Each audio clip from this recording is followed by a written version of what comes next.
क्या आपको पता है कि ट्रेलिंग स्लैश आपके यूआरएल के एंड पे अच्छी है आपकी एसईओ के लिए कि नहीं अच्छी? जी हाँ, काफ़ी छोटा बट काफ़ी ज़्यादा इंपॉर्टेंट क्वेश्चन है। आज की इस वीडियो में मैं इसी टॉपिक को क्लियर करूंगा ताकि आपके काफ़ी ज़्यादा मेरे भाई बंधु जिनको इन चीज़ों के बारे में पता है या कंफ्यूज हैं या जिनको नहीं पता उनको हर चीज़ के बारे में पता चल जाए। So without wasting our time let's begin with the video.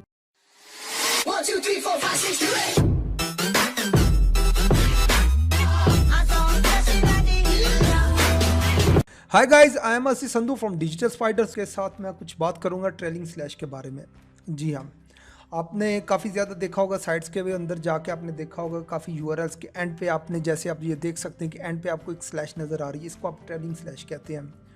ये अब आप मानिए या ना मानिए काफ़ी ज़्यादा इंपॉर्टेंट है आपके लिए। आपको इन चीज़ों के ऊपर फोकस करना पड़ेगा अगर आप एसईओ के अंदर आना चाह रहे हैं, अपना एक फ्यूचर बनाना चाह रहे हैं या खुद को एक मास्टर लेवल के ऊपर लेके जाना चाह रहे हैं इन फ्यूचर। तो आपको ये छोटी छोटी चीज़ों के ऊपर काफ़ी ज़्यादा फोकस करना पड़ेगा। काफ़ी ज़्यादा भाई बंधु ऐसे हैं जो इन चीज़ों के बारे में ना तो बता रहे हैं ना देखने वालों को पता है कि एसईओ किस तरह से एक्चुअल है क्या। ये गूगल के जैसा कि मैं हर वीडियो में बताता हूँ 200+ रैंकिंग फैक्टर्स हैं और उनमें से ये छोटे छोटे कुछ टेक्निकल जोन से आपकी एसईओ जिसे आप कह सकते हैं उनके अंदर ये पॉइंट्स काफ़ी ज़्यादा इंपॉर्टेंट है। अब आप सम टाइम ऐसा होता है कि कुछ साइट्स ऐसी होती हैं उनकी साइट ये अब मैं आपको डेमो करके दिखाता हूँ। ये स्लैश के साथ तो ओपन हो रही है। जब मैं इस स्लैश को रिमूव करता हूँ तो मैं इस पेज को रीलोड जैसे ही करूँगा तो ये देखते हैं कि किस साइड पे जाता है। तो जी आप देख सकते हैं कि मैंने इस पेज को रीलोड किया और अगेन जो है ये स्लैश के साथ ओपन हो गया। अब कुछ मेरे भाईबंद दोस्त ऐसे थे कुछ टाइम पहले उनका मेरे साथ कांटेक्ट हुआ तो उन्होंने मुझे बताया कि यार उनकी साइट डी रैंक हो गई है। तो मैंने काफ़ी ज़्यादा उसका एनालिसिस किया, मुझे समझ नहीं आई। एट दी एंड लास्ट पे जाके मैंने इस चीज़ को नोटिस किया जब मैंने देखा कि विदाउट स्लैश भी मैं उनकी साइट को ओपन कर रहा था तो वो ओपन हो रही थी। यहाँ पे आपने एक चीज़ मद्देनज़र रखनी है अपने माइंड में कि आपकी साइट ये स्लैश और विदाउट स्लैश दोनों के साथ ओपन होनी चाहिए, दोनों में सेम चीज़ आनी चाहिए। या स्लैश आ जाए या विदाउट स्लैश आ जाएगा। तो आप वर्डप्रेस के ऊपर काम कर रहे हैं तो उसके अंदर यूज आपका ये काम मोस्टली आपका काम ऑटोमेटिकली कर देता है।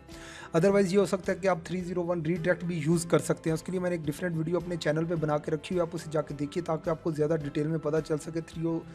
301 रीडायरेक्ट के अंदर जब आप बेसिक एक साइट बनाते हैं या आपकी साइट अगर रेगुलर बेस पे चल रही है तो किन चीज़ों को आपने लाजमी जो है 301 के अंदर ऐड करना है।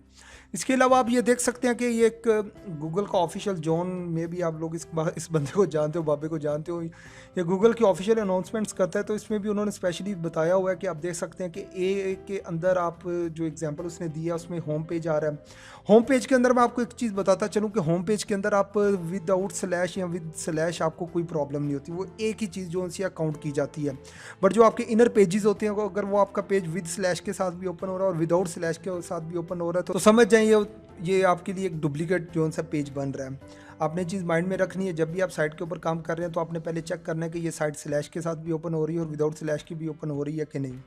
आई होप आपको ये मेरी बात ज़रूर समझ आई होगी। अगर आपको किसी चीज़ की नहीं समझ आई तो नीचे मुझे कमेंट बॉक्स में पूछ सकते हैं। आई होप मैं आपकी हेल्प ज़रूर करूँगा जब मेरे पास टाइम। आई होप आपको ये मेरी वीडियो ज़रूर पसंद आई होगी। चले आपको मिलते हैं अपनी नेक्स्ट वीडियो में।